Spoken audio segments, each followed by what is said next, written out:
What's going on, everybody? This is Benjamin Bach. I bring you another F122 video. This is like the third or fourth F122 video I've done in like the last week. So getting back into this game a little bit, as I starting to feel a little bit better now, having that sickness for like a week and a half that just kind of made me not want to physically do anything. But today we're going to be looking at the most recent featured event or weekly event, which is a featured event at Brazil. You are Mick Schumacher in the Haas, starting out in P6, but you've got a puncture and you have to pit right away. Oh, I hate these events where you have to pit like on the first lap.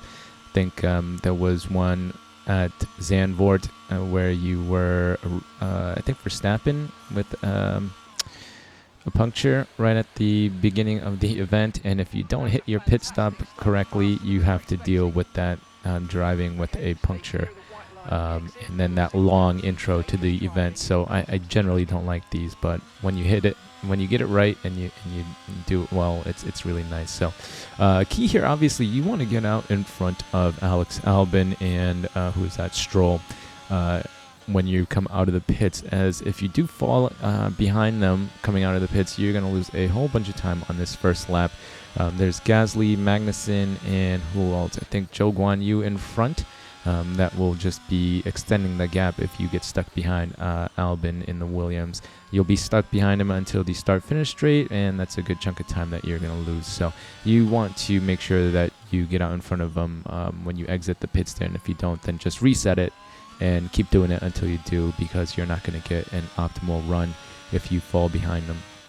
So skipping ahead a lap here, and because we got out in front of Alex, we actually caught up to these next three cars pretty easily here. Gasly is up next, turning on the DRS. You do have a full battery when you come out of the pit lane, so you have plenty of battery charge to use. Now, Bottas is going to DNF in a lap or so, so you want to be ahead of Gasly and preferably ahead of Magnussen, so that when Bottas does DNF, you don't have to worry about overtaking anybody. You can just pass Bottas there. So because I wanted to be right behind Valtteri, we just dove it down the inside of Magnussen in that right-hand corner there, so that when Bottas does DNF on lap, well, it'll be right before the start of lap 64, end of lap 63 here. So when he does DNF, you won't have to be fighting for position or having to fight Magnussen, who also has DRS. You can just easily pass Valtteri on lap 63. So up next is Tsunoda on hard tires. I don't think I used too much battery to catch up to him, just because he's on such old hard tires that he's just really slow anyway. And you're going to need the battery to try and overtake the last few cars. So I do try, as you can see here, we are just about 1.3, 1.2 seconds behind, but I'm not going to bother using battery here because we don't need to. We've been gaining time on him anyway, and you will most likely be too.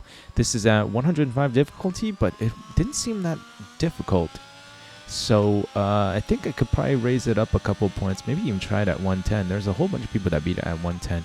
But as you can see, we haven't been using battery, and we just naturally, with just pace alone, caught up to Tsunoda on lap 65 here, and we're within DRS now. Later on in the lap, we've gotten right behind him, right up on his gearbox here. And then now we use our battery. We deploy some ERS to make the overtake really easy.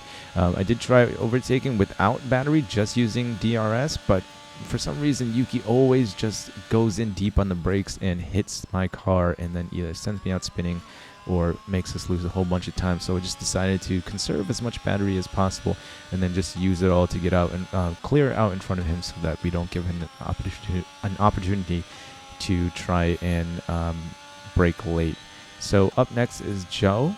I did mistakenly call Valtteri Zhou early on, but Zhou's actually further up on the grid here, right behind Norris. And we've caught up to them 4 laps before the end of the race, and we are well within DRS here. So just going to sit behind these guys for a little bit, conserve the battery for a little while, and then make sure that we get the overtake done.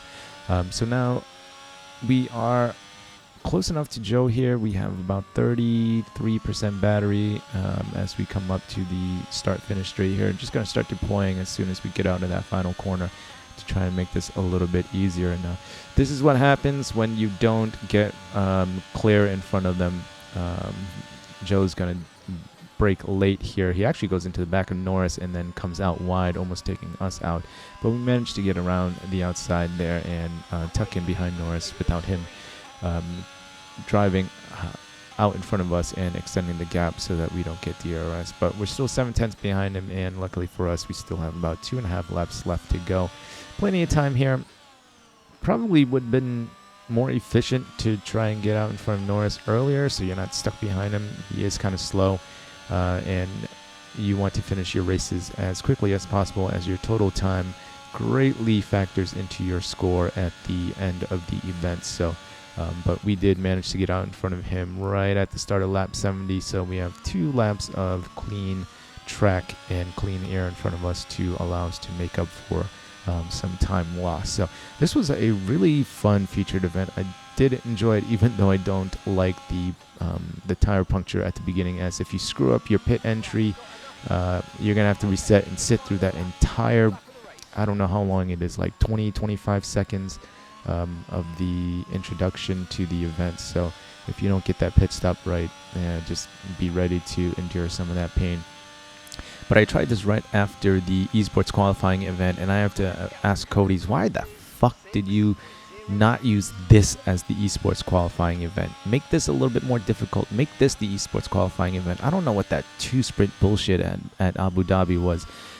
I don't understand why you picked that as esports qualifying event and then you have this as the weekly event. This would have been a much more fun and much more challenging esports qualifying event if you just made the difficulty a little bit higher. Like, I really don't understand what their thinking is. These 2 events should have been swapped, and it's kind of weird that they came out on the same week, and the crappy 2-lap sprint race on hard compound tires trying to hold back Verstappen on brand new softs was the esports qualifying event, and this was the weekly event. I don't really know what they're doing. But anyway, yeah, this was fun. I thoroughly enjoyed this featured event. I think I can probably up difficulty a few more notches and probably still finish this. Plenty of time left, guys. Hopefully you pick up 1 or 2 things that will help you with your runs. But let me know if you have any questions or comments, and I will try my best to answer them. That was it. Hope you enjoyed. If you think I've earned it, please feel free to leave a like, comment, or subscribe. Stay tuned for more. Remember to eat your bok choy. I think this was good enough for like 38th. 38th on the leaderboard. I think there was a little over 1,000 people that tried it. You'll see it at the end of the video. So just recording this on Wednesday, it only took me about 2 or 3 full runs, on top of resetting the race like 15 times because I kept speeding into the pit lane. But yeah, this wasn't super difficult either, just like the esports qualifying event. So definitely try it out and check it out. These are so fun to play if you guys don't play this or do the weekly events or the featured events especially. But yeah, it was really fun. So 38th out of 1,304. Not too bad. So yeah, thank you guys for watching. I'll catch you guys in the next one.